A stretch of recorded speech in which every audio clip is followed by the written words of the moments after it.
It's Wednesday on Your View. Welcome to the show. I am Murayo Afolabi Brown. As always, I have the ladies with me. Hello, Biajilu. How you doing? Doing amazing. Yeah, so yesterday was my rest day, but I didn't wake up feeling so good. I think I was a bit under the weather. I just rested, slept in all day. I feel a little bit better today. I'm hoping that I don't overstress myself because I have quite a number of activities to do this week. But I'll just take it one day at a time and take my medications. And fantastic. Well, I think you're usually more uppity than this, but face looks a bit. I want to take it easy. Yeah, that's good. Thank you. How are you doing, Nima?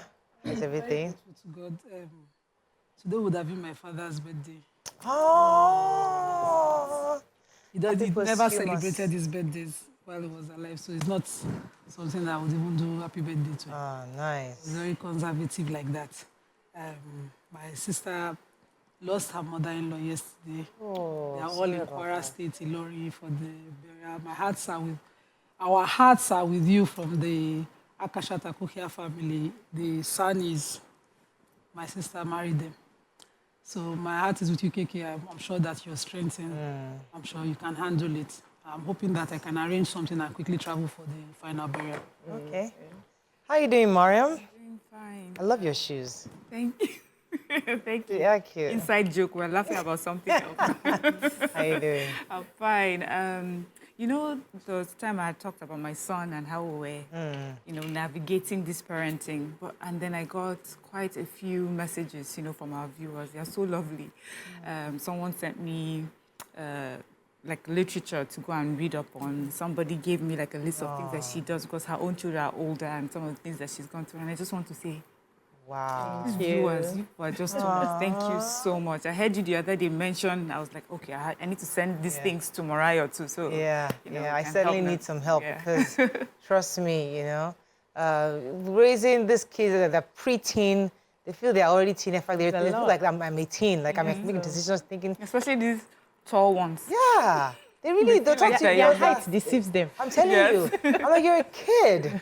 Just in case you forgot, you're a kid. Myself and my daughter just having head-to-head, but I've been hugging her, as you said. Hugging her while your house. Yeah, there was something, one of the things that they mentioned, they said that boys appreciate like tangible help. Right. So I do it, but I've never, how you know something, you just sort of do it, but because this person mentioned it, I recognize, okay, so I'm working more on that. And she's so right. We bond on the fact that, I help him, especially recently with his projects, I'm helping him with this. He'll come back later and I'm like, thank you. He'll respect you the more. Yeah, fantastic. The issue I'm having in the house with my daughter is talk to me. She's talking to everybody else. Except you. To be in the help. Tell her how your day and was. to show everybody knows her. Like, we used to talk.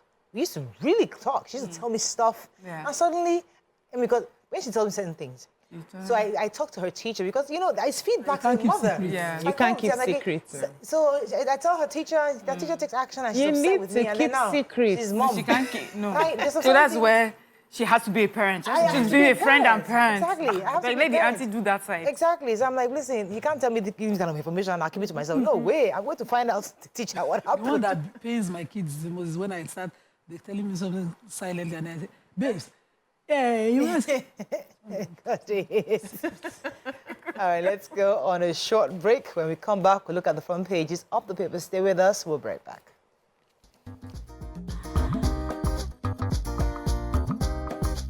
Stay tuned. Your View will be right back. Okay, we're going to start with the nation. Federal government, our economic policies yielding fruit. APC opposition throw brickbats over Mina and Kano protests. Nigerians spend $40 billion on foreign education and health care. Ladi Adebutu, others charged with money laundering. Kogi money not missing. State government tells EFCC. Government to release food items from reserves to crash prices. And Alake is Africa's mining minister's chair. Okay, which story are we starting with? The major headline.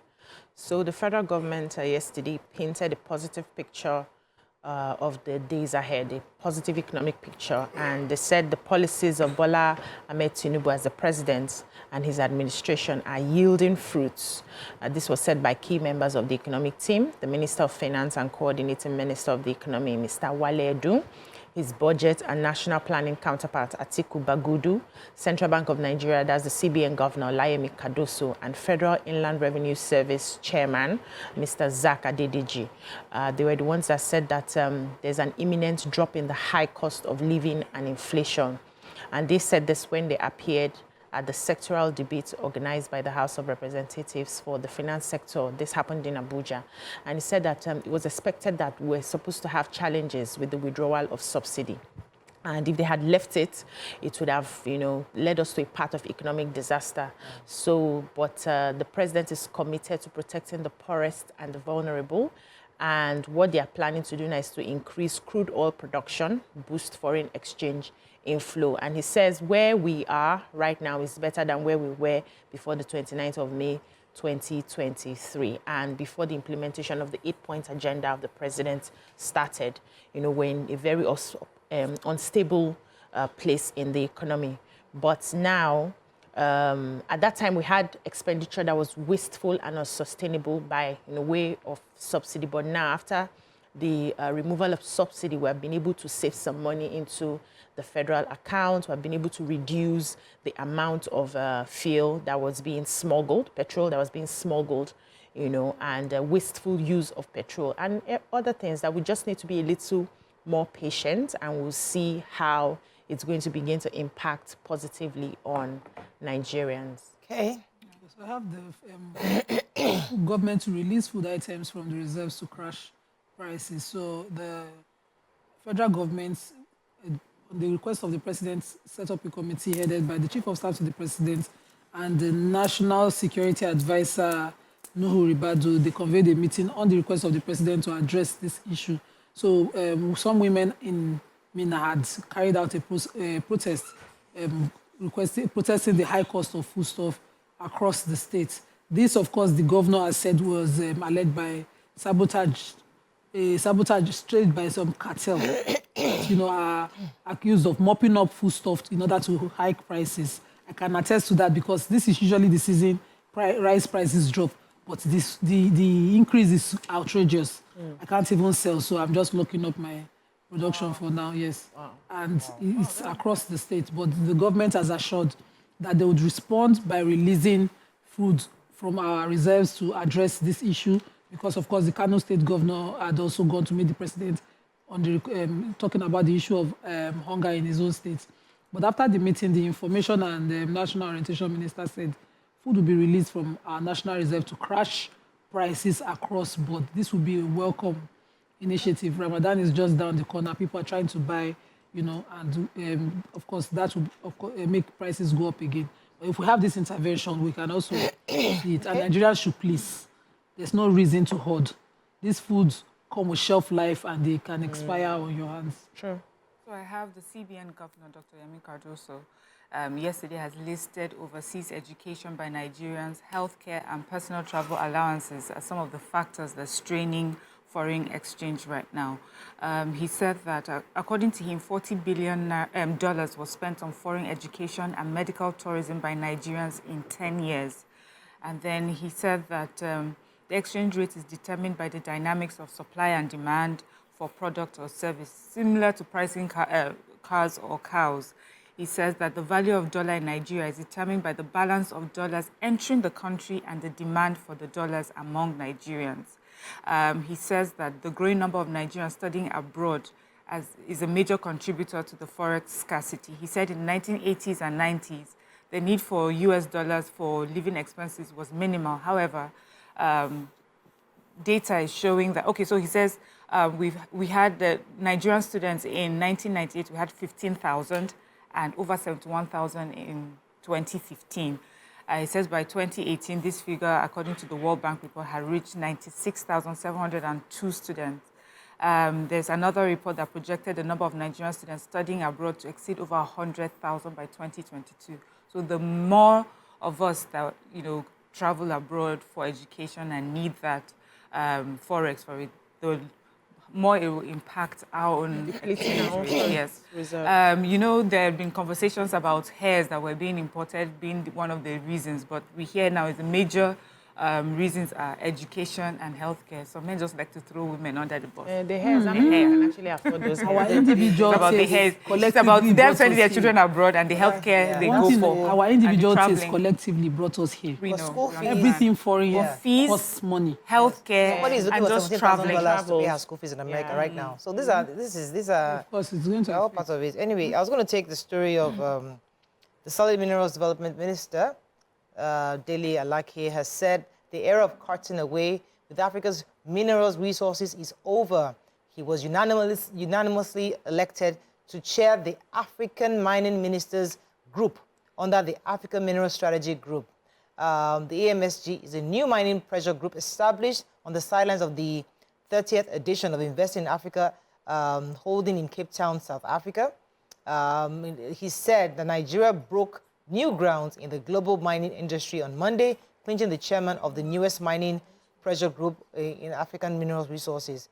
He was unanimously elected, speaking, and he was saying specifically that those days of cutting away with our resources are over. The event herald various countries in Africa. More than 15 countries have pledged support, with the list expected to grow under the Nigeria's leadership. I like to stress that they will definitely ensure that our resources are put to proper use going forward. Moving on quickly now to the Punch. Nigerians spend $98 billion on foreign trips and education in 10 years. This one says for 98 billion. Nation says 40 billion. Figures keeps jumping, depending on the papers you pick. FG vows end to insecurity as NAF unveils attack helicopters. Killer kidnappers free slain Kwara monarch's wife. 13 suspects nabbed. Dangote will list refinery fertilizer companies. Customs seized 854 million Naira vehicles, others in January, says Nigerian Customs Service. Tinubu returns, orders emergency meeting on food crisis.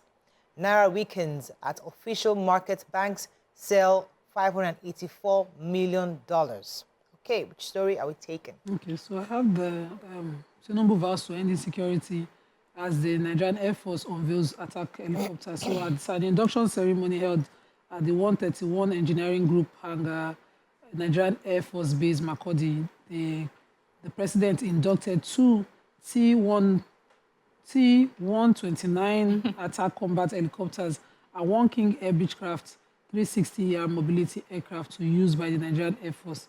He was represented by the vice president, and he said that the acquisition of these helicopters and the induction symbolized the commitment of his administration to the nation's security. The story goes on and on about how many other aircrafts have been added and how this is, of course, targeted at bringing back security. They also acknowledge that the new platform would improve the Nigerian Air Force power in the ongoing war against terrorism. I'm really hopeful now. I'm hoping that, it also reduces the banditry and kidnapping. Yeah, so I have a story. I don't know if you remember, 1st of February in Kwara State, the assassination of Olukoro of Koro Kingdom, the Oba Olusegun Aremuko. He was gruesomely murdered in his palace, and then his wife, the Olori Iyabo Aremu, was abducted alongside her maid.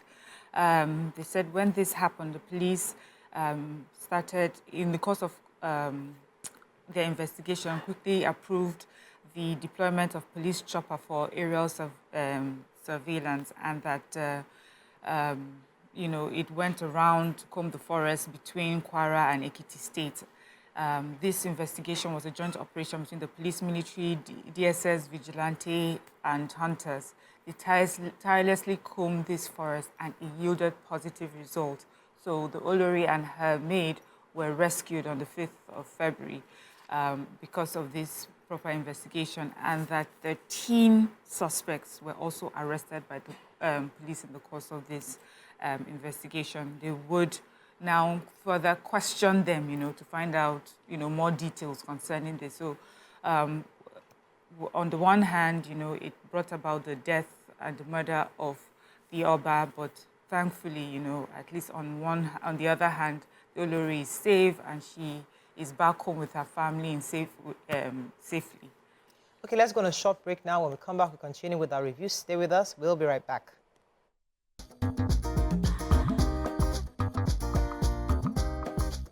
Stay tuned. Your View will be right back.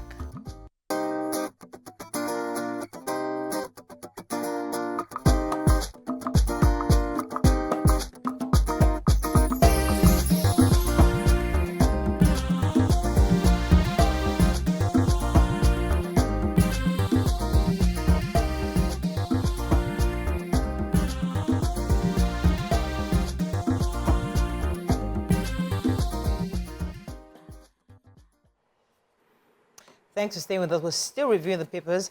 Yes, I have a story. The Nigerian Communications Commission, NCC, said yesterday that it was working with relevant security agencies to minimize the scourge of insecurity in the country through the elimination of illegal SIM cards. The collaboration of the agency, they said, is vital security agencies, with vital security agencies, is because they want to tackle the rampaging incidents of kidnapping, banditry, and terrorism. The executive vice chairman of the NCC, Dr. Aminu Maida, was the one who told media executives in Abuja, and he said his vision was to put smiles on the faces of telecom consumers in Nigeria by making sure that they provide quality services, being offered by their service providers, as well as also increase investment and allied services in the country. And he says that to be able to reach that point, there must be transparency and accountability around billing systems and tariffs. And that's why they are working hard to simplify the tariffs and billing, knowing that the telecom services have become very critical to the lives and well-being of Nigerians, and they are doing their best to make sure it works. I also know that they've been sending, the telecom companies have been sending messages so that we can have our NIN linked, and some offices are already receiving people who are linking their NIN. If you have not been able to do that, you may be cut off very soon from your network. Okay. Moving on now to Daily Sun. Forex crisis, CBN blames foreign students' medical tourism. Cost of living, fresh palliatives coming, says federal government.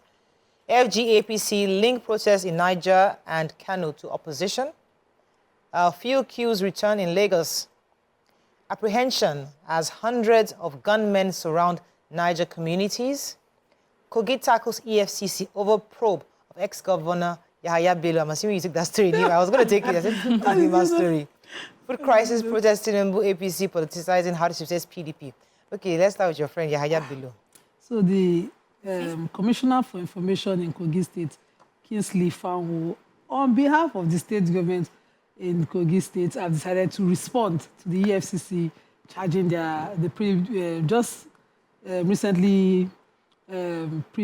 previously, former governor, immediate past governor, English, of Kogi State. So they say that the EFCC they're being over desperate in attaching the governor to a charge they earlier brought before the Honorable Justice J.K. Omotosho of the Federal High Court, in which one Bello, Ali Bello, and Dauda Suleiman were already charged. EFCC amended the charge to include His Excellency Yahaya Bello, and they described this as desperate. They said that the EFCC also saying that the former governor is at large, is ridiculous, laughable, and portrays the agency as infested with persons whose intents disagree with the noble intention of the president to fight corruption. They said that the details of the charge included that the governor sort of took some money from the coffers of Kogi State. They are insisting that he couldn't, because he had not resumed office as of September 2015, that they are alleging. At that time, Captain Idris Wada of PDP was governor of Kogi State at the material time that they are charging the former governor for. And so they think that the EFCC is being overzealous here. But I'd like to say this to the Commissioner for Information in Kogi State: let the former governor and his lawyer, you want to remove my people from work, put up his defense. This matter has been on and on, but once you have an acquittal in court, it rests the issue completely. You keep playing part and face your work.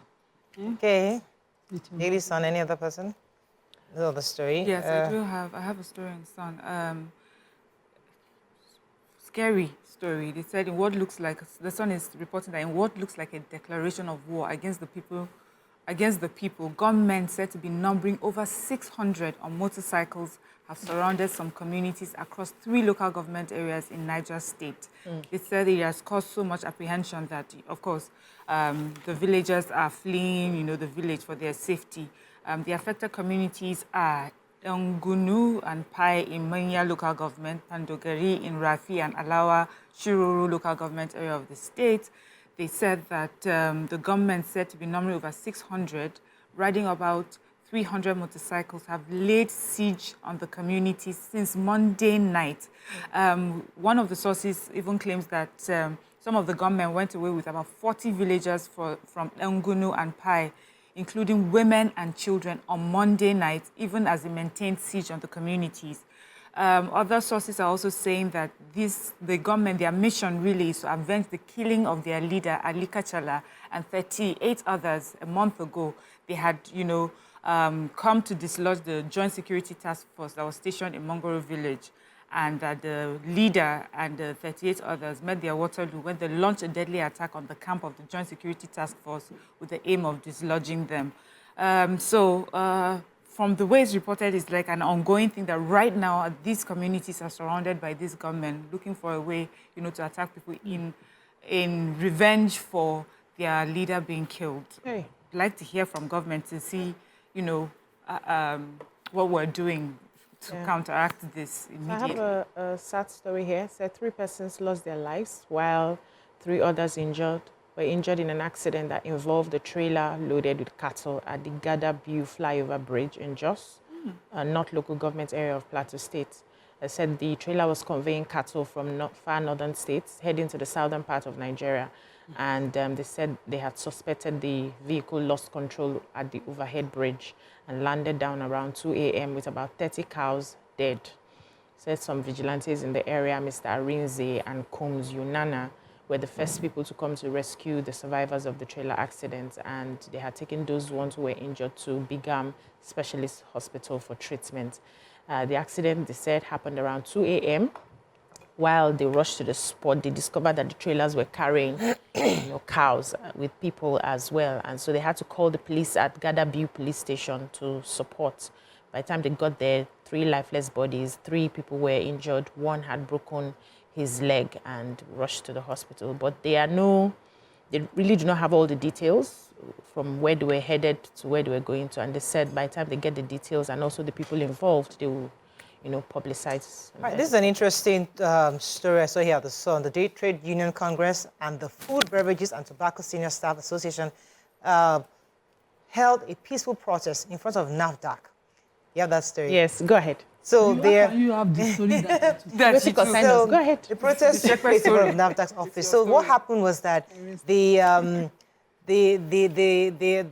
government had stopped and banned the sachets, the alcoholic sachets, saying that because it was blocking drainages and all the gutters, and saying that if you ban these, the production, the manufacturing of these things, you're going to be laying off thousands of workers. And this economic hardship right now cannot retain that kind of pressure. It's already stretched, having to lay off these amounts of workforce.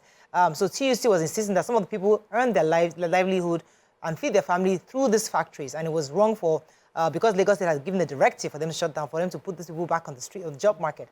And totally, so the vice president said that many companies, yes, but they're now saying that they're bringing it out to Lagos. And they're saying that you want to lay off thousands of workers into the labor market that is already overstretched. What do you expect them to feed on? So he's saying that you can't say that these alcoholic sachets are the sole contributors to the blockages we're looking for. They're not saying that. Part of it. And now they've been having a meeting for over a year, and they made them a promise that they were going to stop producing those sachets by the 2018, end of, actually. Yes, by the end of, they gave them till 2023, December 2023, and they still continued. So they had enough time to change the modality. Nobody said do not produce anymore, but you can change the sachets. You can make them into plastics that are biodegradable. Abiyanti? Exactly. Yeah. But they didn't do that. They didn't do that. But TUC is now saying labor we is need in to their pick a job. hustle. We can't be going forward and coming back. To jump on the wagon of our health and our planet. True.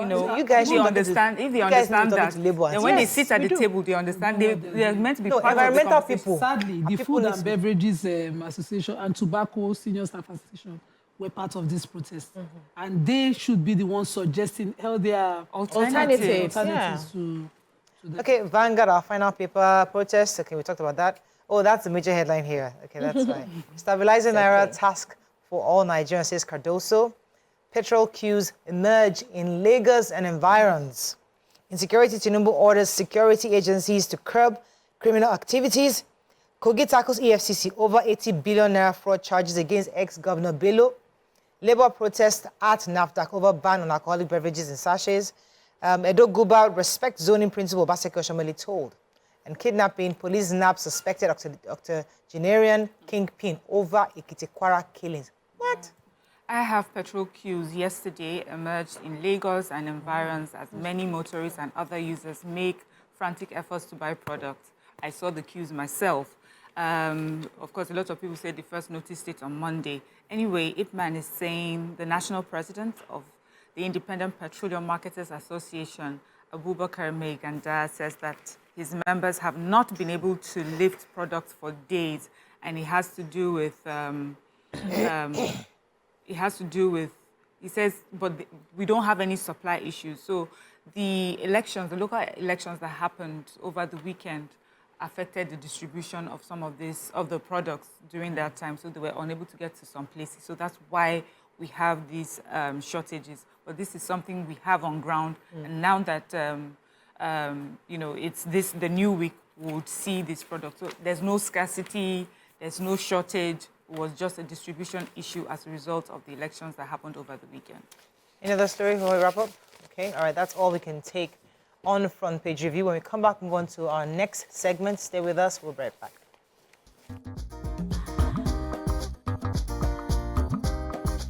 Stay tuned. Your View will be right back.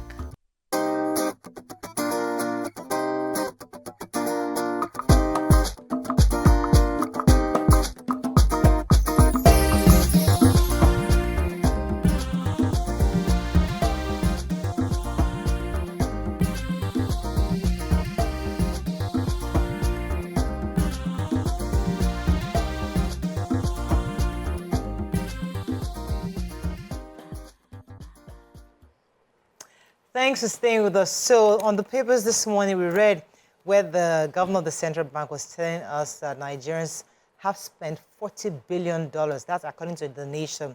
But according to the Punch, it was $98 billion in the last 10 years on health care and education abroad. And travel abroad. I remember that last year, a few years ago, when some very prominent women traveled to Dubai or different countries, and we're saying, why are you carrying the conference to a different country? Because that's you exporting the dollars, So these are the conversations we're having. That what are your thoughts on this? We spent $40 billion minimum in the last 10 years for healthcare, travel, and school fees. As I also said, I know somebody right now looking for $17,000 to pay school fees. She just got admission into university in the US, and she's trying to get the money. What are your thoughts on this? How do we Nigerians adjust? Because he's suggesting that we are part of the problem. We are also part of the issue we're having with the dollar problem. So there is the technical part of it, and there's the human decision part of it, where it's based on what we do. What are your thoughts? You can call us on 081-0764-1679, 0902-4163-440. You can also tweet to us at TVC Entertainment _ please. Hashtag YourViewTVC so we can read your tweets. Okay, PC, would like to, Miriam, want to start? Okay, well, I think we have always known that all of us, one way or the other, have contributed to what we're facing right now with the devaluation of our currency. And, but I think a lot of us also were not aware of how it impacted it directly. And that's why it's good to have conversations like this. You come and explain to people. So now, sitting down, I can, on a piece of paper, look at some of the things that I buy and realize this is the part that I'm playing. So it's good that he's mentioned it. Many other times that it's come up is like we're pointing fingers at each other. Oh, you're the one, you buy hair, you travel, you do this. But we're saying everyone in one way or the other, some more than others. Now, concerning education that he's talked about, it's true. there are more people who are putting, before it used to be, you know, what rich people would do, those who could afford it. But now, even those who cannot afford it are trying to put money together to make sure that they send their children abroad. But why are they doing so? It's because of the state of our education here in Nigeria. Many people who would have... there was one time on the show I mentioned that I went to school with the president's son in my class, the vice president's son was the senator's children, all in a regular Nigerian university. But a lot of people said it's not like that anymore. They've all sent their children abroad. It was because the school at that time provided good education, enough for them to carry their certificate anywhere in the world. But today, it's either they're on strike for many years or, you know, one thing or the other. The education has fallen, the quality of education has fallen considerably over time. So in dealing with that, yes, we would have to curb our appetites, but also government has to play the role of making sure that schools are better here in the country so that Nigerians can spend their monies here. Concerning healthcare, now... We'll come back to that. Let me take over. Are we taking one after? One after Yes, no, we don't finish. Break it down, yes. So let me Yes. come to you, BC. Yeah, so I like how you went into the root cause of the issue. Sometimes we like to pick on the symptoms of the issue and everybody's talking and blaming, you know, passing the buck here and there. But when you now want to solve the problem, if you take it from the top, like the icing on the cake, you haven't really solved it. It will manifest in another way. So if you say, okay, let's not do it this way, that same energy will be used for something else. And that's why we say we must nip it. We must go to the root of the issue. Now, what is the root of the problem? Initially, when this travel thing started and, you know, having to send your children to school, it was like a form of class, a status symbol. So you send your children abroad, and by the time they come back, they have acquired the accent. And because we naturally are a people who do not remember or know their identity, we fall in love with things that appear foreign. And so when they come in, they get the best jobs. They have the better opportunities. When they carry that accent into offices, they are given preferential treatment. And then the child of the poor person who is looking, who has been here... The accent or certificate? All of them. Plus accent, plus certificate. You know, everybody just wants to give you that, oh, she just came back, he just came back. And then the poor person will look around and say, I want to be able to go through life not struggling as such. And I will do whatever it takes to ensure that I give my children the best. And so they save up, they borrow to send their own children to school so that when they come back as well, they would have that form of... So it came from a place of trying to survive because of what the society has led us into. And now we are seeing the ripple effect on everything across Nigeria, and we need to have a rethink. And this rethinking would also start from a place of modeling.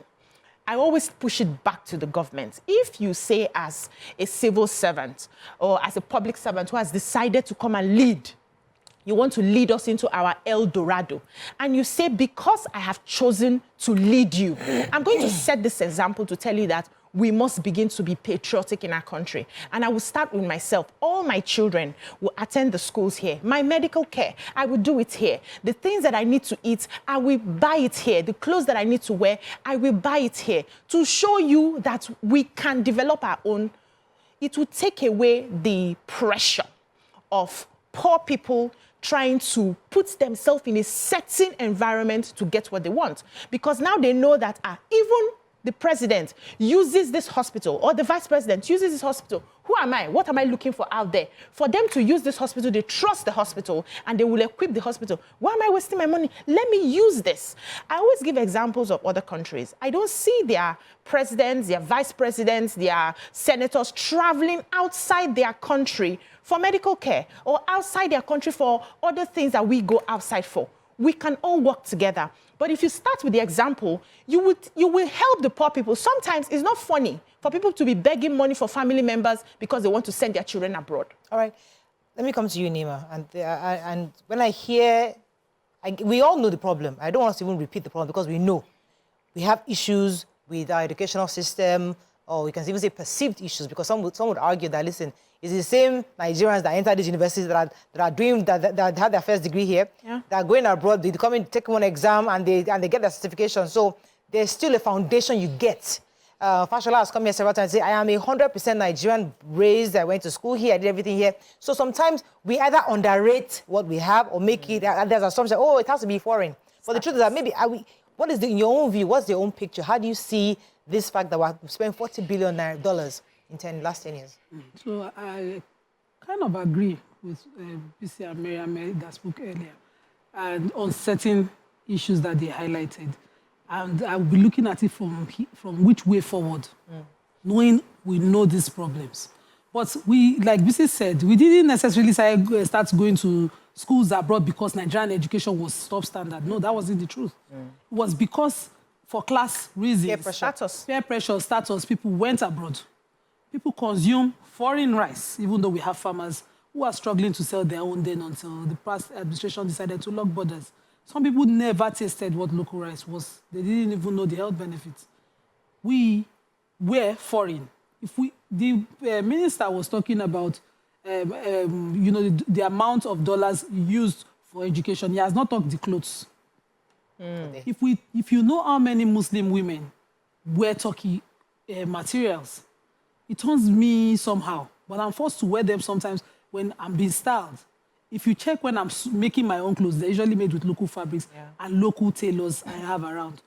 That's where I patronize. But the amount, each time you want to buy foreign-looking clothes like that, they are so ridiculous. And people constantly travel. In fact, one of my friends, she's supposed to style me, saying, no, I don't want to give you all. I'm going to travel. So we always consume foreign. It is a Hydra-headed issue. It touches on everything that concerns a lifestyle in Nigeria, and it's a problem. It is our individual tastes that collectively brought us here in every single thing, including tomato paste. Every single thing that brought us here that we need dollar for. Even if you insist that it's for business, what are you bringing in? You know, if you insist that it's for pharmaceuticals, what are you bringing in? The sad part is that they will bring in substandards. Some people call it drop shipping. They go to China. Every of the Chinese products that I have bought in my full life has backfired. In fact, there's one now. It's not Juizinwe. They are blenders, nothing. But we have paid foreign exchange for these substandard products we can't even regulate. So the problems are too wide to sit here and talk about. It's which way forward. When will the Nigerians say, let's start from me? Let me go on a break, because I like that question, which way forward, because then it suggests the issues of patriotism. Do we sacrifice, or do we say, you know what, hey, I have a foreign taste, I'm sorry, I'm not going to sacrifice. Let's go on a short break. When we come back, we continue this conversation. Stay with us, we'll be right back.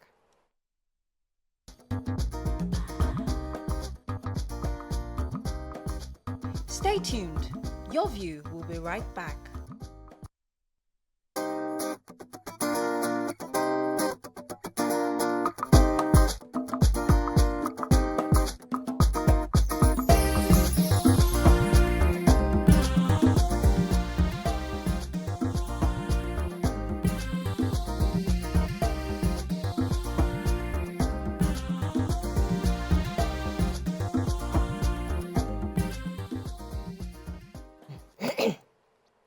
Thanks for staying with us. So, Nima asked a question, which way forward? And the truth is that, as I said, we all know the problems. We all know the issues, how we've all in different ways contributed to the issue of the dollar. Yes, no doubt about it. Now, it is February 2024, and we have dollar at over 1,400 Naira to the dollar. Naira 1,400 Naira to the Naira. And that's the reality of today. Now, what kind of decisions do we begin to make to help Cardoso and all the other federal governments to strengthen, also help ourselves to strengthen our Naira, because we have to play a part in this. We were saying during the break that we have appetite for foreign things. So I always use sausages and bacon because it's the easiest way. I love sausages. I love bacon. My kids are used to eating cereal in the morning. I bring them from the US and I keep them in my freezer. Now it's over. I have to order. Now, how do we begin to retrain our appetite for so many things? Turkey, you want to do, your father is 80th birthday, and you're thinking of, I have to go to Austria to fly in the lace. People go to Austria to fly in lace, to bring in all sorts of millions. Somebody was doing birthday, it was $1,000 each. That's the reality. So Cardoso is telling us now, this is what the issue we're having. Your own party is in May, or your party is in July, and you want to order dollar Ashwebi for September party. Is Cardoso is now telling us that, don't order because we are trying to curb our use of dollar. Is that the reality today? There's also a problem in anybody trying to change it with the way this classism thing works. For instance, you do your wedding now and you say, Glo did it, Adenoga of Glo, when his mother died. That was the first time I saw in Nigeria. He said that the burial Ashwebi is Ankara. If you wear it, in green, you don't wear it, don't come. And everybody went. Before it was what? Everybody, no, they will do whatever. Okay, it was lace. Swiss. So he did the Ankara thing, and it was groundbreaking. Everybody started to manage. I think it was okay, but it was for the lower people to do Ankara as Ashwebi then. Before then, I had a friend who was not even of their level. All of us, we bought that lace. So back in the university, it was 10,000 naira on my savings. And that was a lot of money. You know, was a lot of money. It was a lot of money. You know, so and we don't have these industries plenty. So there's a government side to all of this. Availability of local options must be plenty. We are selling local rice. But where local options is not up to standard. Is either you use it the way it is or you fast from it. Naira, move over to you. Okay, the reason why I said over to me was I had this serious craving for chocolate, and as a good Nigerian, I went to source for Nigerian chocolate, and it tasted horrible. It tasted bad. The brand you tasted? Yes, the brand. Okay, so the brand that I bought, quite a popular brand, tasted really bad. It didn't taste like food. So for me, it was not even that, it didn't taste like the Oyinbo one. It's that it didn't taste healthy to me, you know. I didn't feel like I was eating food. So now I'm saying, you know what? I hear you people. I would try and curb my taste and go for Nigerian made, but not at the expense of my health, not at the expense of my money just going to waste. I would want to put my money where it would really work for me. I'm not that patriotic to the point that I'm willing to just throw my money away for something that is not going to give me value. Do you understand? So it's not that I hate my country, it's that I want to spend my money on what it can give me better. I listen to Nigerian music. I wear Nigerian fabrics. You know, I consume Nigerian content on and entertainment and things like that. I used to listen to a lot of Oyinbo music and watch their whatever. But now, you know, and that is what I want for our country. But yes, we understand also it's a cycle. If I pay more into our Nigerian industries, they will do better. But I am also a struggling Nigerian, working hard for myself, for my health, for my family's health. What do you expect me to do? So this is where I guess many of us will now turn back to government and say, the investments, the monies that people are taking also to travel abroad, go for healthcare, to send your children abroad, invest it in the industries here in our country so that people like me who don't travel and do that, all the little things we can, you know, I'll put my little coins towards the products that we produce here. Let me take Joe from Surulere. Thanks for calling, Joe. Morning, everyone. Morning.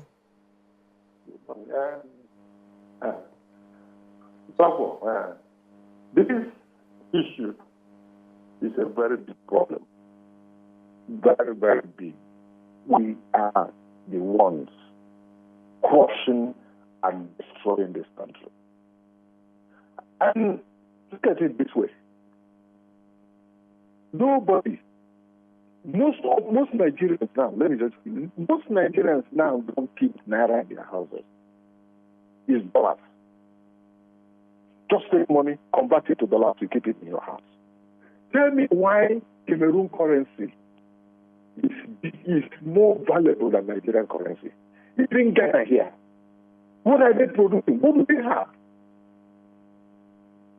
You see, we are the ones doing it. Everybody is keeping dollars.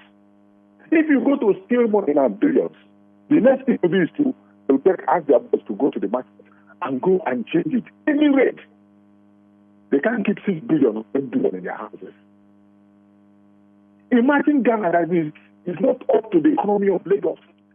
Telling you, or Cameroon people, why someone Cameroon another day was accusing Nigeria, look at their currency, look at their business.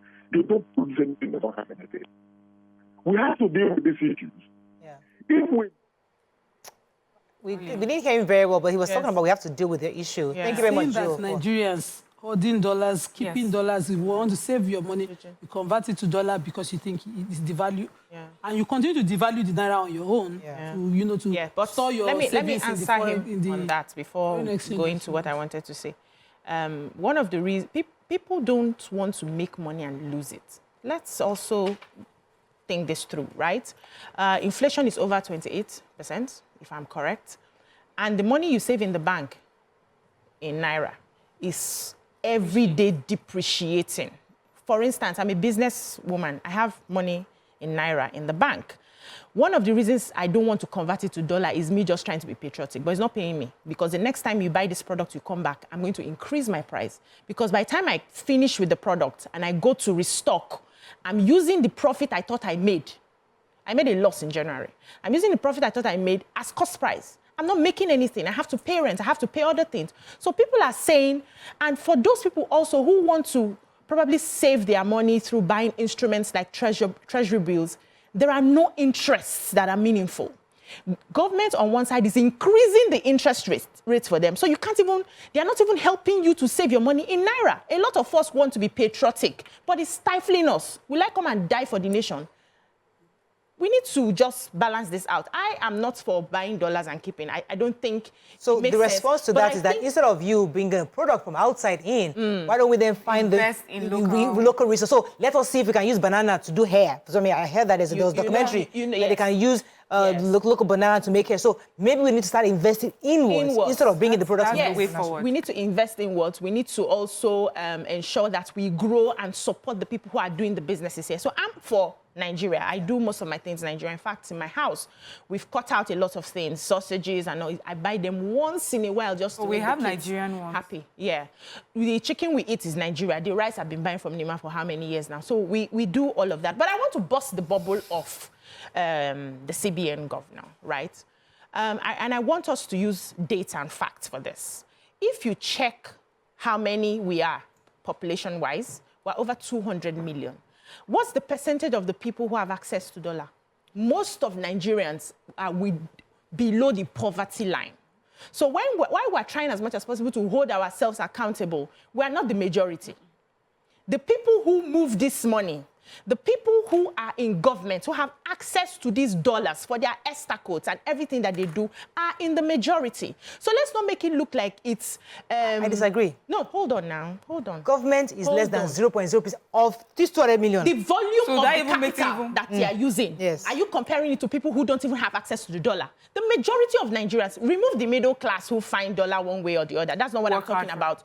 We are going to hold ourselves accountable. We're agreeing to that, right? But that's not the major, where the problem is really coming to. The money passes through the CBN. Yeah. They understand where this money comes from. They understand. There was an analysis I saw where when they get their what's this thing the governors get every month? Esther code. Esther Yes, code. now, so I was going to... Security votes and all of that. They move it in and make their... There was one governor that was arrested, allegedly. So those ones have the volume of what we are talking about. So we need to also sort it from that point angle. taken. That's a point. Because let me just remind our viewers what BC was referring to. There was an allegation of a specific governor who converted his 4 billion naira security vote, security vote into dollars. Yeah. Right, and so that's part of the volume she's talking about. Let me come to you. A lot of them do that too. I want to try to explain that. Oh, I have a mic. I'm so sorry. He's been holding for a minute. Good morning, Mike. Thanks for calling. You're live. Oh, I'm so sorry for keeping you. Go ahead, Nima. I want to try to make sense of the small percentage of people requiring dollar and how it trickles down. So this taste that we're talking about, takes away the hard work of the larger number of people. Let's go up north and compare the farmers. Nothing concerns farmer, concerns this thing. But when the farmer is trying to access fertilizers, for instance, government will say they gave it for free. A Nigerian will hold it.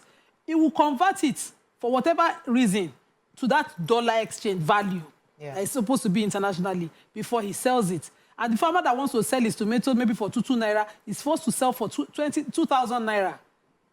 Skyrockets inflation. This same set of people are the ones who control dollar. They come back to make it scarce in the sense that government can't access dollar to pay airlines. They can't, subsidize as much as they want certain sectors that are core to those people, especially health. God forbid you have a relative that falls ill. To access private health is wahala. It's only in Lagos State you can say public health hospital health facilities are of international standards.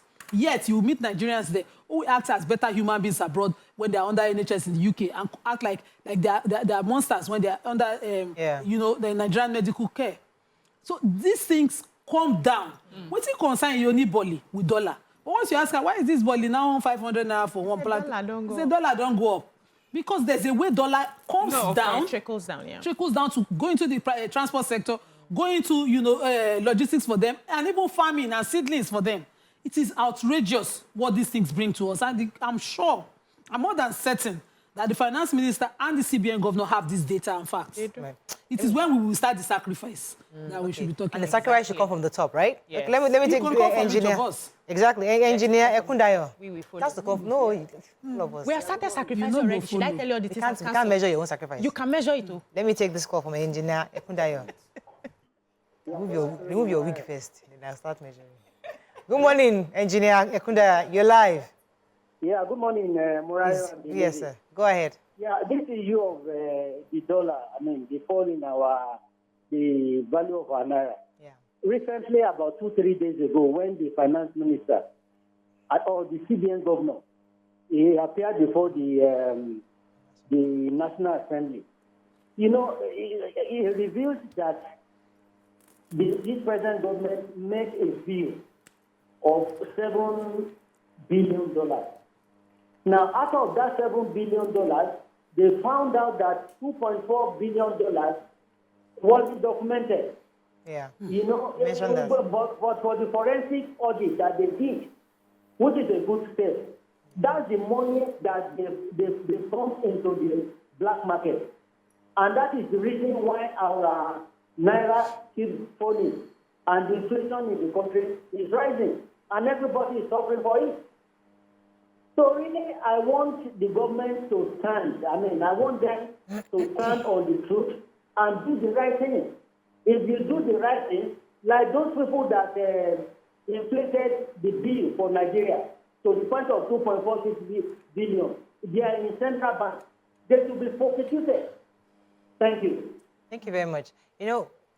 Manufacturing locally is not an easy, it doesn't happen overnight because gradually we're beginning to see even some soap making companies are leaving the country.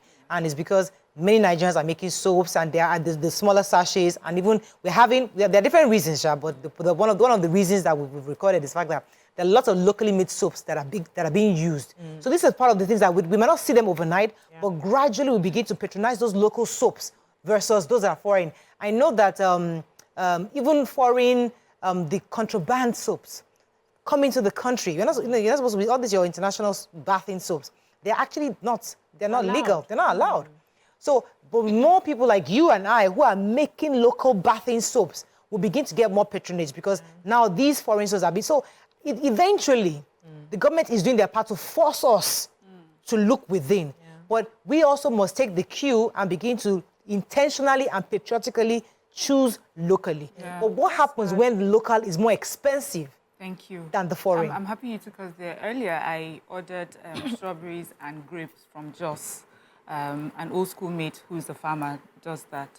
And it took, to bring it to Lagos, it was almost twice the amount I paid for the products themselves. For the produce itself, the strawberries and grapes. And I know that this is something that, she struggles with. In fact, after a while, she'll have to do sales on things that on the produce that have not yet been sold. Because how many people can pay that extra twice the amount of the produce just to transport it to them? So those are the issues, and that's where I want governments to look at. That's where we're now asking government, in what way are you going to provide palliatives, for local producers, local farmers, so that, we can spend our monies there. There used to be a time where when you go to stores, all you will see are all these things imported. Yeah. But now, thankfully, you get to see a few of them from farms from maybe the north. But when we're much, much younger, we used to have these stores. I've forgotten their names. I think they were like Kingsway or Kingsway. Chalarams or things like that. My mom used to mention them. She would say that, you know, they were mostly stocked with the things that were here. Leventis. You know, they were here, they were produced here. But after a while, they left. There was a reason that they left, you know. The economy wasn't doing well. The political climate also was not conducive. So there are things that we have to look at those factors and see what are the reasons why Nigerians are not able to patronize locally produced products. If I go to get strawberries and grapes from one of these malls in the park, it's cheaper for me to buy that than to ask someone to get it for me from Jos. It's cheaper for me to buy that than for that farmer to put it on the road through the wahala of petrol scarcity or too much high petrol price, or bad roads, stopping the cars on before the thing gets here. Most of it has perished. So those are the things that we need to look at. Let me take this caller. Invest more in. Ali from Abuja, thanks for calling. You're live. Thank you very much. Good morning. Morning. How are you? Very well.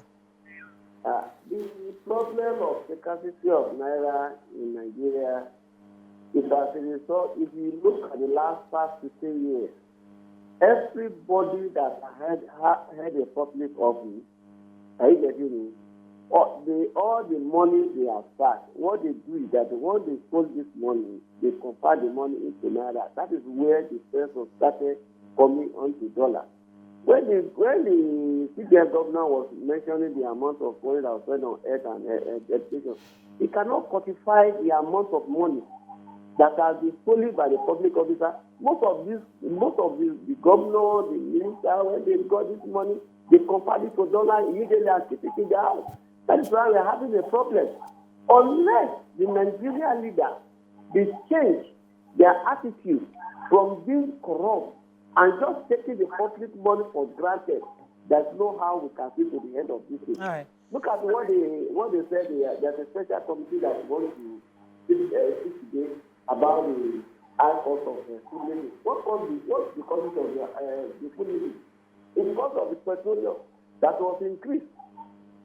It was because of the petroleum that was increased, and there's no how they can bring it. But if they can bring the price of petrol, let's say 300 naira per litre now. Thank you very much, Ali. There are a number of factors why local can be more expensive than foreign. And at the core of it is lack of power for industries to run. Lack of proper roads, accessible roads. I have sworn never to pass through Agbara to Songo or Ifo after the last time, I think, 2017, when I attempted to drive that road.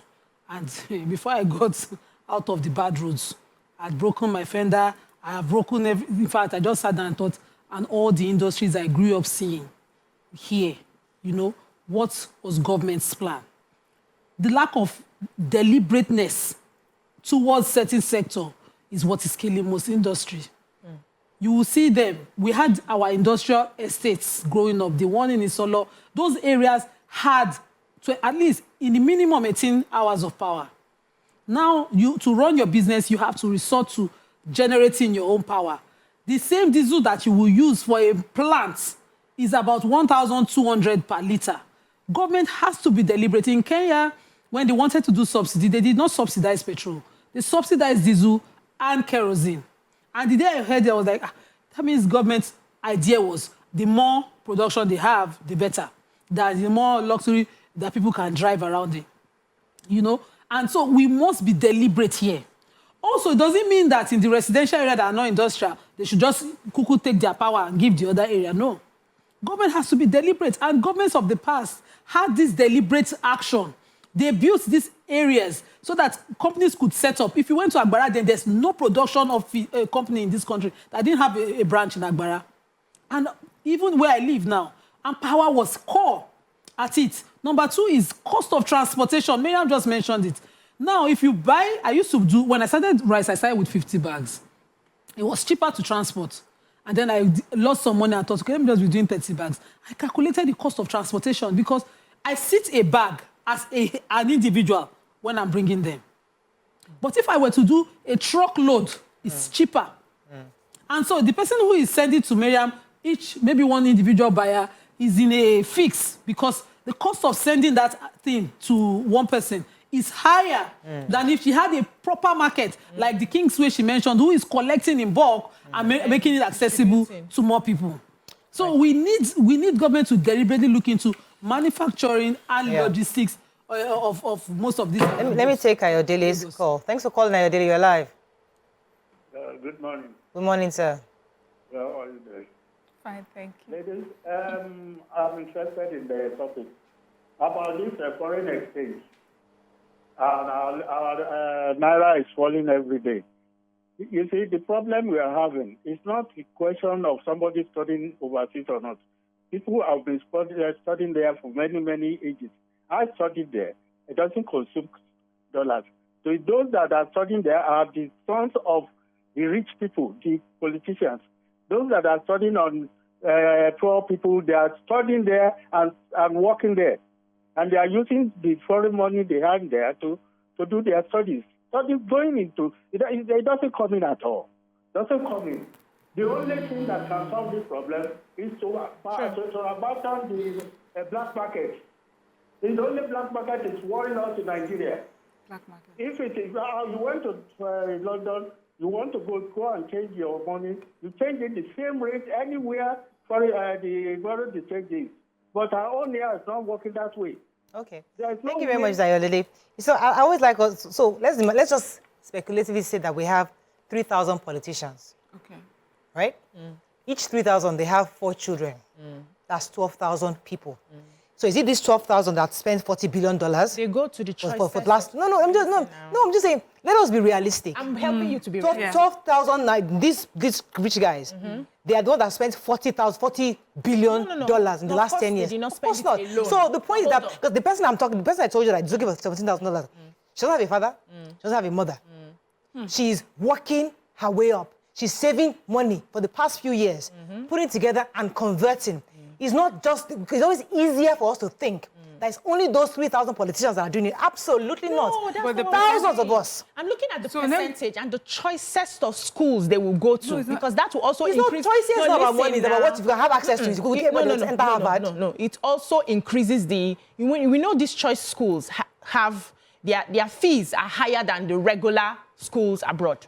That's the truth. Okay. So if we are, in terms of volume now, because we're looking at the amount of money that is spent, you will see that those ones, they may be smaller in number, but they make up the majority in terms of the volume of the money that goes away. Somebody gives me a specific date, I'm not going to believe that. We are all speculating. So we're speculating, but I want to let her finish on this point. So we may be speculating, but I believe strongly, and I'm sure after the show, someone may be able to help us with, that the bulk of that money is spent by that very few. And that is what makes it even more of a problem. That very few number of people have access to that that amount of money and they're spending it abroad. One politician, would be able to, you said one child, 4 children. He will be able to take those 4 children there. Also travel abroad. Also wife will go abroad. Also, back and forth like that. They are also able to go back and forth many times. The other cadre that you were talking about, maybe the middle class, the child will go and will not come back until after 4 years. Yes. And as our caller said, sometimes you're working and also earning your money and using to pay. The truth is, why Nigerians always scream at government is that they are the ones that have access to most. When they say, oh, people are converting money to dollars, who are the people that have access to a lot of money like that? They are the ones. And they also understand how it works, when they are making money off Forex. They're the ones that benefit from it more than any of us. They also have access to getting the money at the official rate. Me and you cannot go to bank now and say we are traveling and they will give us money. We will go and look for mala and buy it at the black market rate. So at the end of the day, it seems like they are ripping off the taxpayers and using it and that's the anger of many Nigerians. So we say we all want to cut down. Nobody wants to stress themselves looking for dollar here and there to get the basics of life. We want to be able to do things here, buy things here. I'm into production right now, and my Nigerian products are costlier than the foreign ones. And then somebody walks into my shop to say, I'd like to buy this your soap. I'd like to buy this your body oil. But I saw one that they are selling in so-and-so supermarket. It's cheaper now. I cannot, because the cost of the materials that I'm buying here is also imported because of the kind of product I want. And while I infuse it with a local product, I still have to import some things that we do not have. So this issue is deep. The appeal I want to give to Nigerians is, I know many economies like the Indian economy, the Chinese economy, one of the ways they grew was that they were patient with their own local manufacturers. We need to be patient. And they shut out the international. Yes, we need to be patient with. So if you buy a product, a locally made, we sew clothes here, locally made clothes here, right? And then you find that the tailor is struggling with measurements. It's for you to keep, you know, giving feedback on, is there any way you can improve on your measurements? But we don't have the patience to because you bought the clothes, it's bad, you don't want to go back again. And you cancel out that person. Those people that grew their economy, they buy the shoe that you made. They eat the chocolate, place. the horrible chocolate. But we need to make sure it's healthy first. Yeah, once it's healthy. You once buy we know the it's shoe, healthy, yes. we buy the shoe is bad. The shoe that's supposed to last you for 2 years, lasts you for only 6 months. You go back to the manufacturer, this is bad. Is there any way you can make it better so that at least let me take this call. we need to be patient. Let me take this call from Victoria. She's been holding for a while. Good morning, Victoria. You're live. Hello. Victoria, go ahead, please. Yes, can you hear me? Yes, very clearly. Okay, yes. So I'm going to say, first of all, I agree with Mariah. Because the rich people, they are small proportion. And two, there's nothing wrong with our education, because education we are going to study outside, we pay for it, it is not free. And there are a lot of private schools with world-class education that they could send their children to. So it is a choice. Number three, we seem to underestimate the jackpot people. For the past 3 years, almost every one of us know at least most people that have jackpot through the education route. Not because they could afford it, they borrow money to go. So the middle class is actually contributing a lot more than the rich people. The rich people have their children in the very expensive schools in Nigeria. We all know that. If you want to see rich children. But for us, that we are struggling, because, of course, we want to have that, like I think someone said on your show, it's just to show that you have children abroad. A lot of them can't afford it. For people that can afford it, they would rather send their children to the very rich schools and they would get the quality education that they want. Thank you very much, Victoria. It's in this our country that one president said, I only have a ranch and I'm very Nigerian. But then all the children, and in fact, under his administration, all the ministers went to do even the vice president went to graduate their children vocation abroad. Oh. So it goes back to everybody. But we have not answered one question. It goes back to what there's a song that Fela sang, one of his songs. I think his Teacher Don't Teach Me Nonsense, where he says, you know, he starts from when the child goes to school, teacher teaches the child, lecturer teaches teacher teaches, then government is everybody's teacher. And then when government starts it, culture and tradition starts. That's how we got here. When government started to do, average Nigerian before didn't even know that medical care abroad was an option, because some people did. My grandfather did not know plane until he went to Hajj. They don't know plane. But government people were the people, just as Miriam was trying to say, that can access these huge funds and this huge lifestyle. And before you know it, every middle class man now want to just go and come back, just get back. You know, I just went on a break. All right. It became a culture and tradition. I went on vacation. Everybody were doing you see, like, but how do we change it?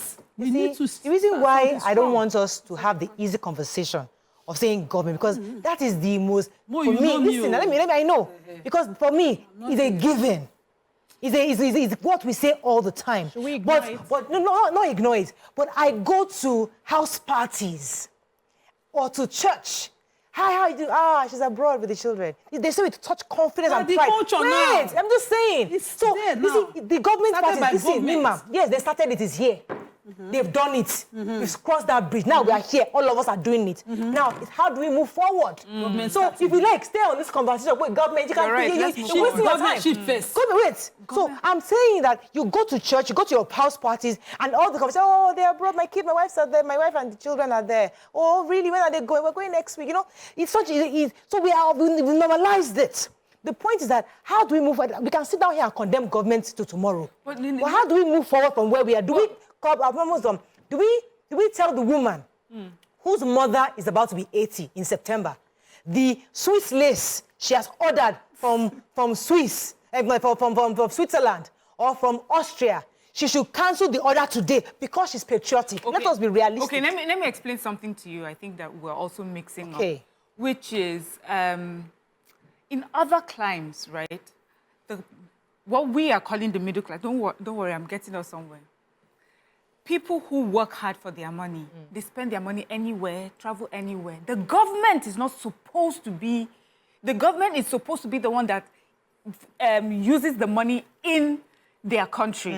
So the way we're doing it here in Nigeria, our government officials are sending their children abroad. They're the ones living the biggest lifestyle.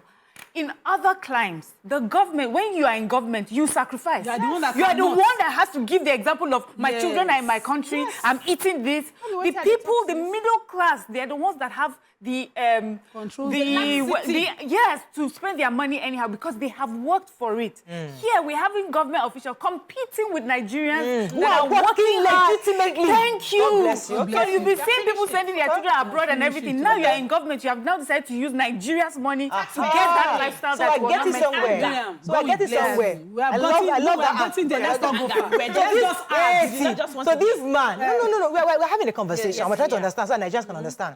This guy, this government guy, you never owe also. You don't have, as in, you didn't produce anything, you didn't sell anything, you don't produce, you are just enter government. Like now you have money, you enter first class, and your children. But this one is working hard. Yes, for their money. I get it. Can I add something, Nima? Sorry, before you jump in. And there's a way government in other climes try to help their people to want to spend more inside. You know, the last guest we had here talked about an open market economy. That's what we are operating. You can now double on the taxes for you to buy those things that are imported, that your foreign taste, your money has to be very large. Exactly. You double it to make more money for for government. And then you don't stifle people. You don't tell people not to. If you want to and you can afford it and you can pay all the taxes and all the shipping rates and all that, go ahead. It was Alibaba that told us that he had a friend that brought in a whole container of, is it whiskey or liquor, what it was. Within a week, this same Nigeria that they said there's no money, that everybody is struggling for dollar, finished within a week. Who is to blame? Is it government? Who bought it? Is it only government politicians?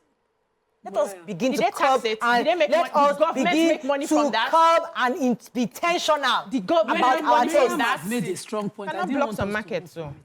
Let me pause you. I have Tokwe from Kano. Don't forget. Yeah, write it down. Tokwe from Kano, you're live. Oh, we lost her. I'm so sorry. Tokwe, are you there?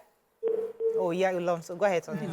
So this strong point Miriam made is the point itself, in the sense that as every administration comes in and they are cowards about changing this taste issue, they are cowards because even this present National Assembly, Senate and House of Assembly justified the foreign cars.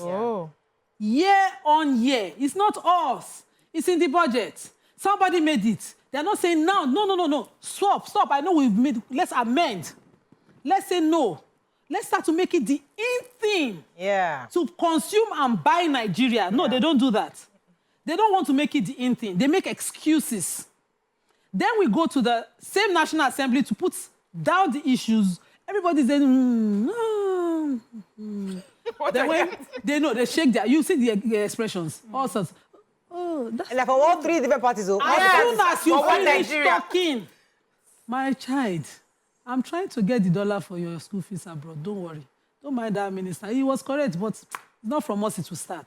That's why we're here. That's where we are. We're looking in the mirror, and this culture has eaten deep into us. Everybody is now saying, I cannot die for the country. Please, who do you want to die for? Which country will you die for? As we speak now, the lowest of the low, a Nigerian army official did a video saying 50,000 Naira salary, I cannot afford 70,000 to visit my family. I'll go back to the bush. They've court-martialed that guy. But that's the reality of our quest for everything foreign, everything dollar. Those people who are dying for the country, they cannot afford, in fact, they cannot afford basics anymore. Talk less of luxury. But we will still say, no, it's not my turn to fast. Let them fast. Let me take this call from Sarah, calling from Abuli Egba. Thanks for calling. You're live. Hello, good morning. Good morning. Ladies of your Social media. Welcome to the show. Please, I just want to come in the aspect of children going abroad to school. You understand? I want to talk the experience I had with my children. You understand? Some traveling there, not that they have money to do that, but because of what they are going through in our country here, makes them to take the decision of going there to have a living. I don't want to tell you, I have a daughter that sat for exam 5 times trying to go to school. Even the last time she sat for that jam, the 5th year, I was actually begging her because she was crying. But seeing that she could not go through for one reason or the other, not that she's failing her exams, her jams, but because she could not even enter school, all her mates have graduated, she decided to go and do makeup, to learn makeup, and plan for herself to travel out. You understand? Seeing that she has made that move, we decided to support her as parents by selling my car. You understand? What point am I trying to make is that some of the children, some of us that our children are traveling over to that place, is not because we have money, but because of the problems that they are passing through in our country here. And that is why they are making that move. Imagine, I have a close sister that got there to Canada. On getting there, she was given a credit card. Immediately she got there. They made plans for her to pay her school fees, which is easy for her. Some of them go a long way to work, you understand, just to get that education they could not get from their country. And so some of the people that are there, they don't because they have money, but they need. Thank you, Sarah. I mean, yes, when you go abroad like that, certainly, I mean, with the money they are giving you, somebody's tax, with citizens' tax that is benefiting. It's money that they give you, you work. You collect it, but so I'm just saying, it's still tax. But going back to, the issue of education and healthcare, because I remember Aisha Sese was saying that thanking Nigerian doctors for saving her mother, I believe, when she was really critically ill in Sierra Leone at the time. She was brought to Lassouf. To Lassouf, from Sierra Leone. Yes. Well. So they came in there. So he came to Adadevo's hospital. Yes, first something. First cardiology. First cardiology, yes, in Ikoyi. So to some people, we have the quality hands here. We do. Our infrastructure may not be perfect. So I'm just saying that because we always put out this narrative that we have the worst hospital facilities, we have the worst education. I keep saying it, that these same people, because I know a lot of Nigerians I know a family, a couple, husband and wife, they're both doctors in the US. And they are not just doctors. One is a radiologist, the other is a nephrologist. Now, these two are high-level doctors. They did their first degree here. They were practicing here. When they went there, they only had to do about 1 or 2 exams. Eventually, they started working. So it wasn't as if they had to go back to school. So the point I'm trying to make is that we have the foundation here, but we have sold the narrative that Nigerian education is so bad that everybody, even though you want to look for admission, you just say, let me just go abroad. The narrative started from government pushing out the narrative that your education is for you. My kids is for foreign. For better life. It has been since time and it has become our culture. Now, there's a medical show they do on this kids' TV, on the cable channels. And one day I was watching, a child was on, what's it called, for kidney removal, dialysis. Yeah, okay. In one of the NHS hospitals there. His name was clearly a full Yoruba name and surname. So I was interested. I was saying to my children, I see Nigerian child on your clinical TV. And I sat with them to watch. And the child's mother was answering that, even though we are not, it's because of the insurance. They don't have insurance in our country. Government officials also go over there for a proper healthcare insurance, knowing healthcare is not cheap anywhere. At all. Rather than putting that machinery here so that a person can be able... Do you know what dialysis is here? With this dollar increment, do you know what people now have to resort to? We are on groups donating money. Rather than having somebody say, okay, no, access here for healthcare insurance. This culture must start from government. Deliberately saying this is the new way forward. Every single official, this is the way forward. In fact, it should be an impeachable offense. A removal offense for any appointee of government. But the government official can argue that before I came to government, I was earning my money. Don't come to government. No, so is it Papa Sigirika that will now become your governor? Okay, I'm asking you now. Okay, no. Because before, if I was educated... Papa Sigirika was more honest. Wait. So patronize Nigeria with his full chest. Maybe without English in his mouth, he should be our governor. Finish your thoughts. Let me respond to you. Let Mariam jump in here. I think I finished. My thought is that which I've lost, but I'm trying to get it back. Yeah, no, you were saying that if someone who is already making their money, have made their money, exactly. and they come into government. So, for example, you made your money, you're making your money, and say, tomorrow you're a good person, Obiajulu, please become the governor of Edo State. And you're like, oh, sure. You're not getting into government, and because you've made your money, you're in government. They told you that you're lovely Kaima. Let her go to local school. They remove her from that to private school. She must now enter public school. No. That university, she can't go abroad anymore because you are now in government. Okay, let me tell you why that is not even a big deal and how it works in the other climes. Yes. When Trump became... When Trump became... You like to choose other clients when it's convenient. No, to just change. So that we can, to buttress, so that we can understand, to give us perspective. When Trump became president, he was going and... Of course, he had to move to the White House. It was beneath what he had always, the sort of houses he had lived in. They went into the White House. They thought it was poor people's house because he's a billionaire, comes from billionaire family. So they had to do other things to, sort of shore it up. And then he would use, if his children had to go to school anywhere, he's able, because when you become president there, you're supposed to show what your, of course, Trump is not a very good example, but you're supposed to show what your wealth is, your net worth is, how much money you have. And then you're able to separate how much it is that you had and you're spending from government money. Remember, we heard from Michelle Obama that when they were president, they paid for their food. Yes. So this thing, okay, I was going to... Let me say, I'm going back to the fact where you're saying that the conversation, the easy conversation here is about government. Yes. And I want to say that it is not. That is the main conversation. That is the serious conversation that we don't really look at. Yes. If a person coming into governance understands, if many Nigerians understand that it may require me to be less of myself, many Nigerians will not go in there. Go there. A lot of reasons why we have politicians killing themselves sometimes to get appointments, to get elected, is because they know that they can make much more than they already make. Why is corruption such a huge crime? It's because you sit down, all you have to have is a pen and paper, and you make yourself a millionaire. All you have to do is pen and paper. Meanwhile, somebody has woken up for the last 25 years, morning and night, hustling back and forth, putting their monies together. If you know that you go into government and all you have to do is spend the money that comes to you as salary or as your allowance, many people won't go in there because they'll rather use their efforts and their resources to make money for themselves. But now we're chopping Nigerians' money, enriching ourselves with it, and then we now sit back and now tell Nigerians, change your taste. When it's really about you. Stop stealing from Nigerians so that they can use their money and invest in the industries that will make their economy better and their Naira stronger. Let me take this call from Festus, call from K2. You're live. Good morning, everybody. Good morning. Good morning. I am still on my point, too. A new person. There are times where you talk, and there are times where you need action.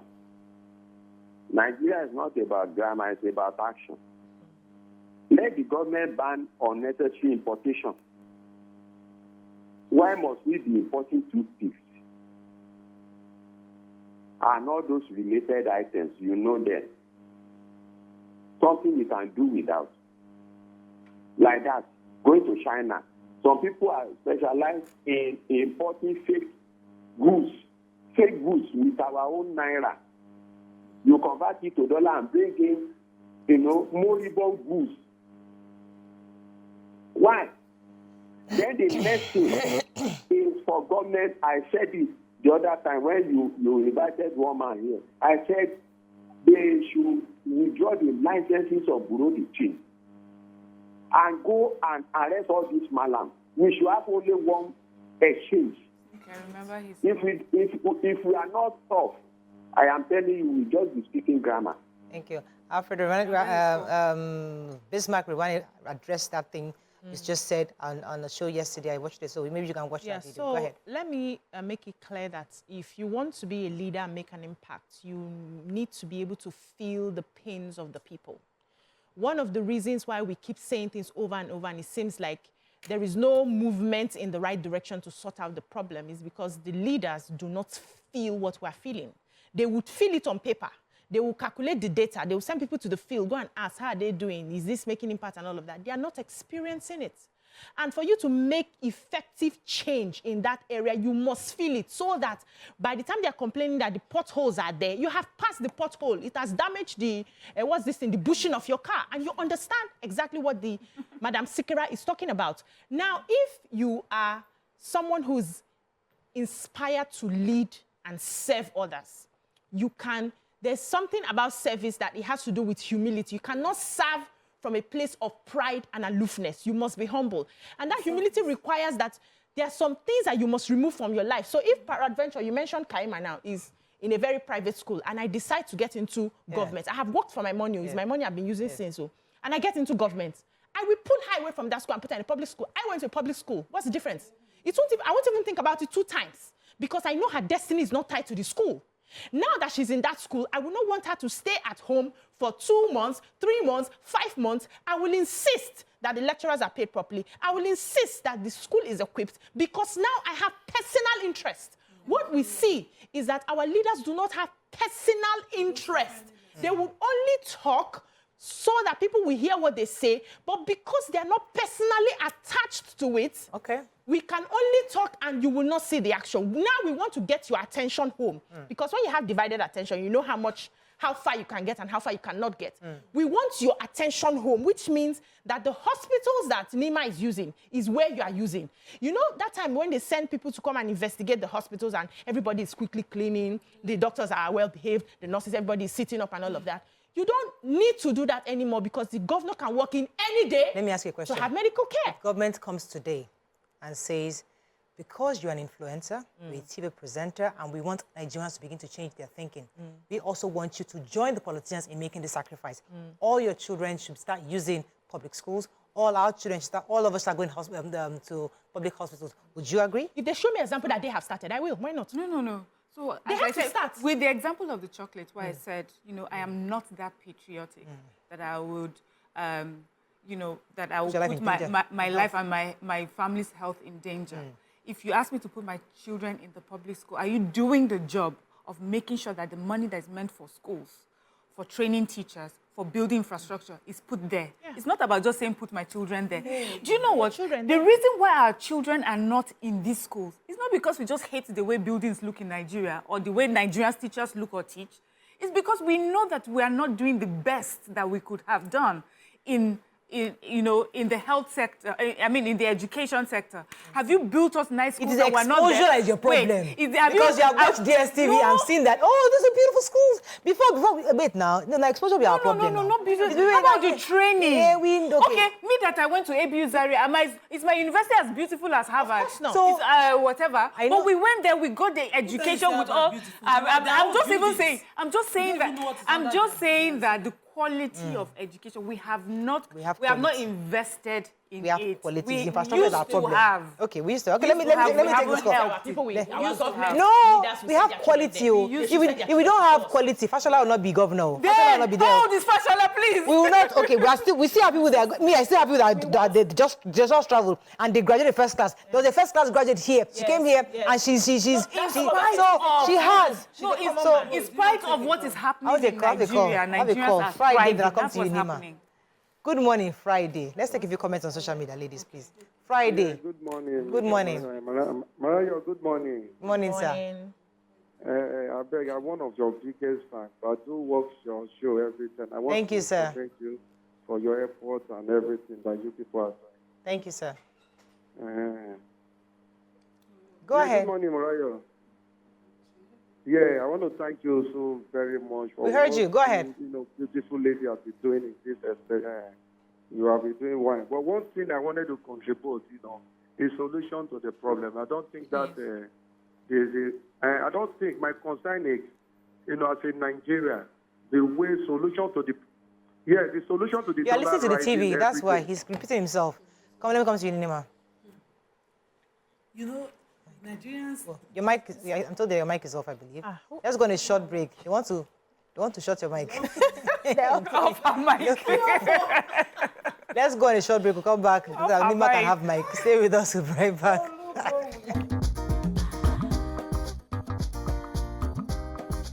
Stay tuned. Your View will be right back.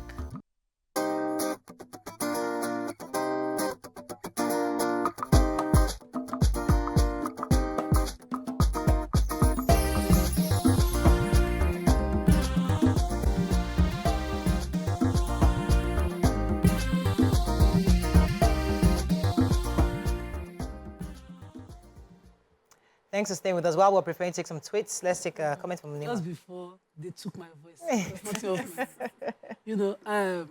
when you mentioned the issue of, being compelled to go to public schools, I smiled. Because those of us who use public hospitals and public facilities see a different Nigerian when it is a government official, when it is a influencer that they know will do something. Imagine my child in a public school. It used to be the best public school because they know the kind of parrot we born out. Yes. I don't have any time to be anybody's friend. I will be casting and casting all the secrets publicly. Teacher did not mark my child. Teacher has not resumed. Either they evil lie the child because the mother will not shut up. Which is like or they will now start to keep standard till this one just finished at 6 years. Do and go. I have to pause you. I have a call from Atlanta, Georgia. Latif, what is international calls? Let's be taking them quickly.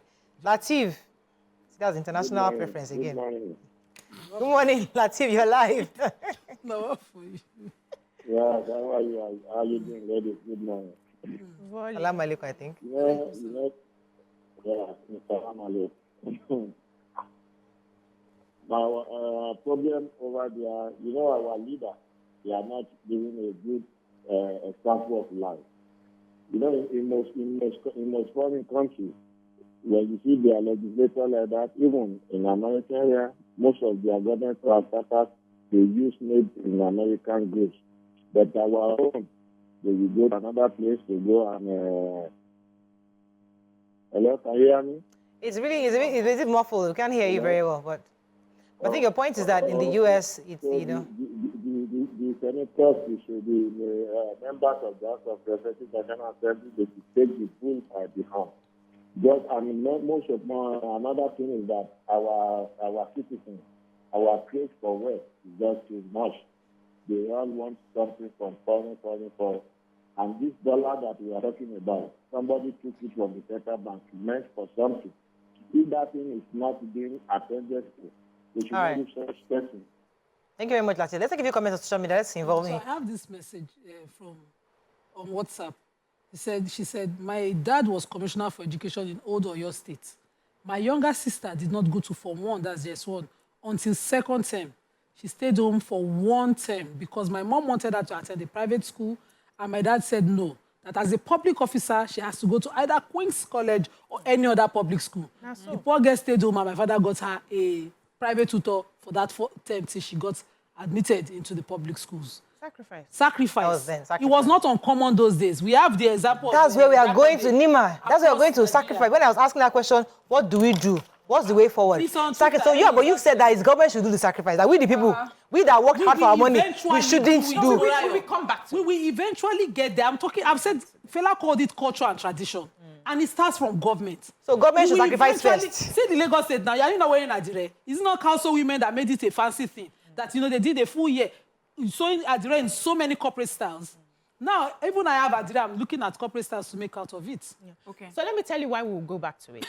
I know that a lot of people in Lagos, for instance, want their children to go to the public schools. They hustle for it. Private schools. Public schools. No, I'm talking about the general. No, I'm not talking about people who have plenty money, right? I'm talking about the average, like the few women I've spoken to are hustling to get their children into the public schools, secondary schools in Lagos State because of the advancement that they've been making in the educational system. So they are seeing the effects of, the results of all the things they are doing and changing in Lagos State. And that's like the first option that you have. They are writing exams for unity schools and all of that, and the kind of schools too, right? Now, people will see the changes that happen.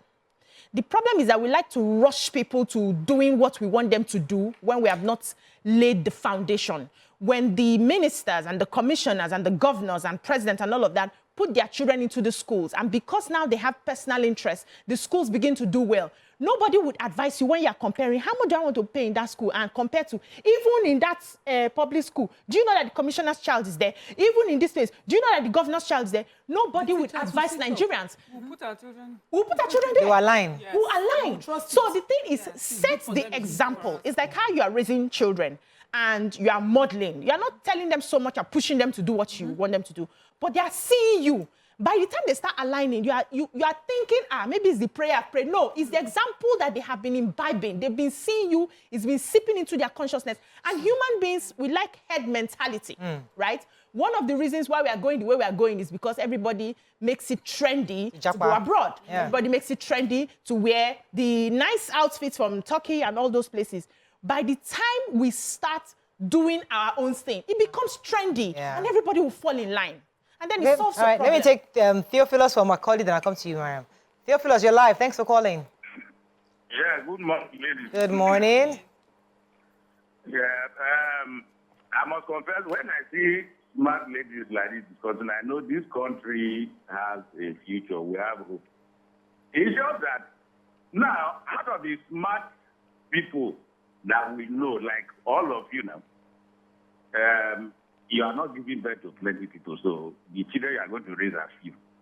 The idiots out there, they are outbreeding us. You will, any of your neighbor that is poor, you will recognize that they have much more children than you. Now, out of the few smart ones that would agree to give birth in this country, 90% of their children will be abroad. So what does that give us? We have multitude of idiots walking about here. The smart ones are abroad. The smart ones like you that are supposed to raise plenty children, you will born very few. I'm sorry, I'm having trouble hearing. Did he? I wasn't sure if you used the word idiot. You're not supposed to use the word idiot on national television. I couldn't hear him properly, but I'm sorry about that, Mr. Theophilus. Yeah, so for me, we're talking about the way forward and sacrifice. So, okay, the way I see it, I draw, drawings in my head. Sacrifice with government officials, where they agree to put their children in schools, use the facilities here in Nigeria, our healthcare system here in Nigeria. It will send the right message, as we have all said here. Then, for those Nigerians who feel they have made their money, they worked hard for their money, please allow me spend how I want to.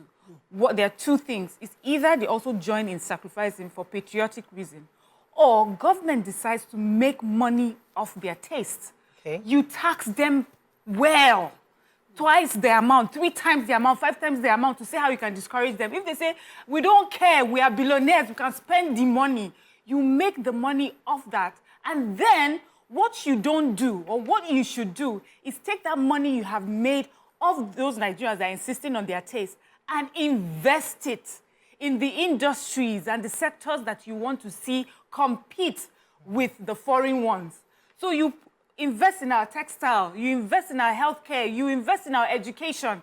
And what will eventually happen for this group of Nigerians with this taste, they'll now recognize what I'm buying in Sokoto is right here in my trousers, And that's how the system is supposed to work.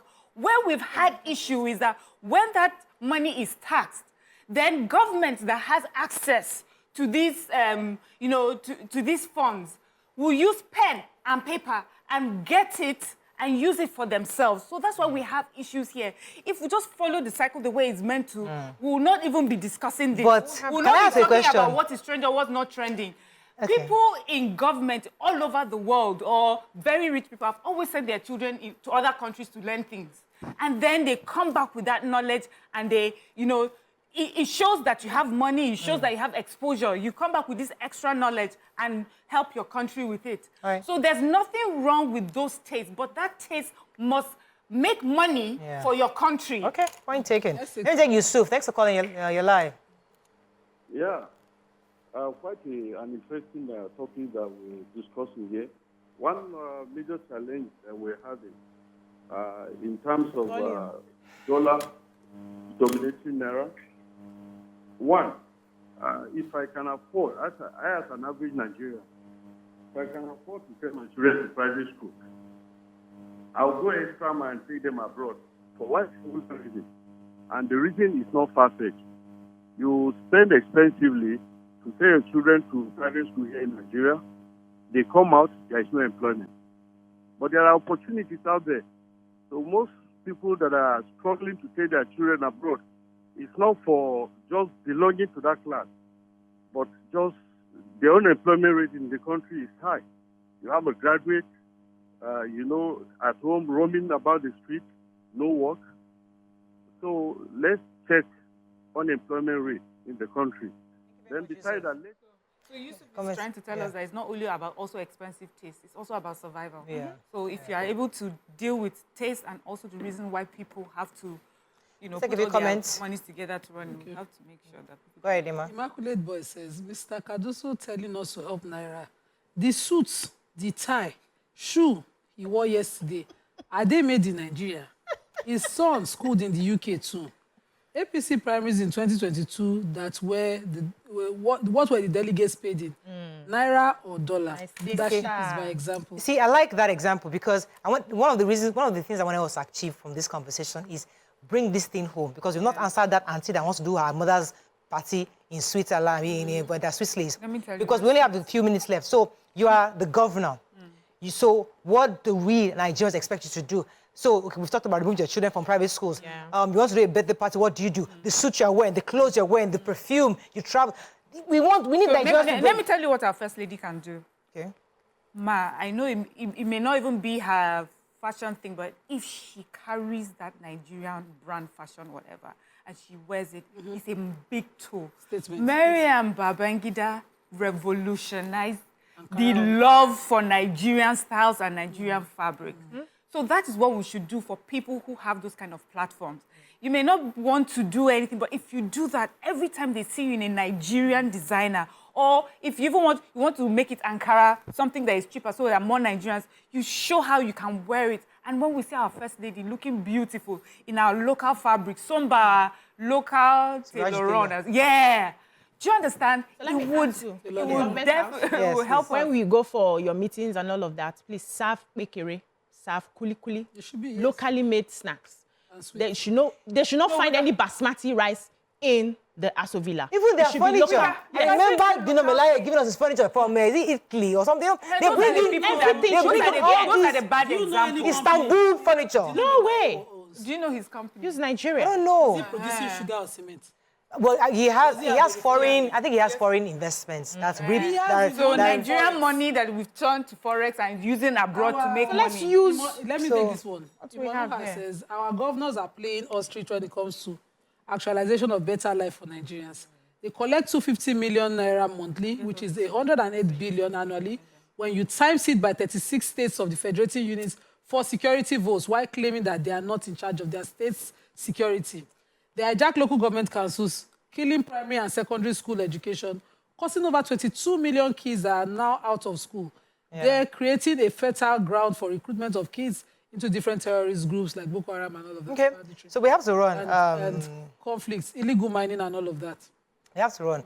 So, for example, Governor Sanwo-Olu right now is watching TV and you can say, look, your suit, change it to Ankara suit. Your pants. It looks better than Agbada.